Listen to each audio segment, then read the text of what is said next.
আসলে কালি দেখানো মানে কোনো দেওয়া হয়নি, হাতে কালি এই যে 2 হাতেই দেওয়া হয়নি। আমার মনে হয় এটা দেওয়া উচিত ছিল, কারণ অ্যাটলিস্ট বোঝা যেত যে কে ভোট দিয়েছে কেউ দেয় নাই। মানে এটা একটা বিভ্রান্তি তৈরি হয় যে আসলে কারা আসলে ভোটার আর কারা ভোটার না। যে কারণ আমি ধরেন বের হয়ে গেছি যে যদি মানে কেউ যদি অপব্যবহার করার চেষ্টা করে তার ভোটিং সিস্টেমটা মানে কারচুপির একটা সম্ভাবনা থেকে যায়। তবে আমি আশা করি আমার বিশ্ববিদ্যালয়ের মানে বড় ভাই জুনিয়র সবাই আসলে তাদের নৈতিকতার জায়গাটা ঠিক রাখবেন।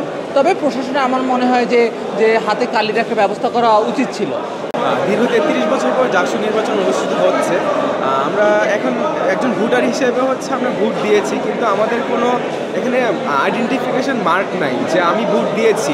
এখানে আমি ভোট দিতে যে দেখতে পেয়েছি যে ধরেন আমার কোনো বন্ধু আসেনি, তার হচ্ছে ইনফরমেশান বা কার্ড আমার কাছে রয়েছে। যেহেতু আমার কোনো আইডেন্টিফিকেশন মার্ক নেই, আমি তার কার্ডটি নিয়ে যে হচ্ছে আমি ভোট দিতে পারবো। সব মশার বিরুদ্ধে সুরক্ষা দিতে এলো বসুন্ধরা এক্সট্রিম অ্যারোসল, মশার বিরুদ্ধে এক্সট্রিম সুরক্ষা।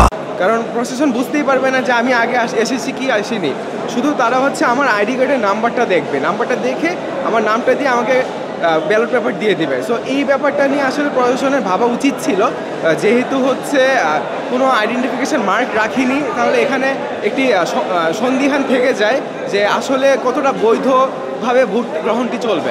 কাজী নজরুল ইসলাম হলের আমি একজন প্রার্থী, তো একজন ভোটারও। তো আমরা ভোট দেওয়ার পরে আসলে যে একটা বাংলাদেশের প্রচলন আছে যে হাতে একটা মানে একটা কালো দাগ দিয়ে দেওয়া হয়, সেটা হচ্ছে প্রমাণ করে যে আমি ভোট দিয়েছি আর কি। এটা করা উচিত ছিল আমার মতে, এটা করা উচিত। মানে একটা উৎসবমুখর পরিবেশ সৃষ্টি হইতো যে সবাই একটা ছবি তুলে আমরা দিয়ে দিলাম, বা দেখা যাচ্ছে বন্ধু বান্ধব সবাই মিলে একটা ছবি তুললাম, কিন্তু এই জিনিসটা করা হয় না। এই জিনিসটা খুবই মানে ডিসঅ্যাপয়েন্টেড।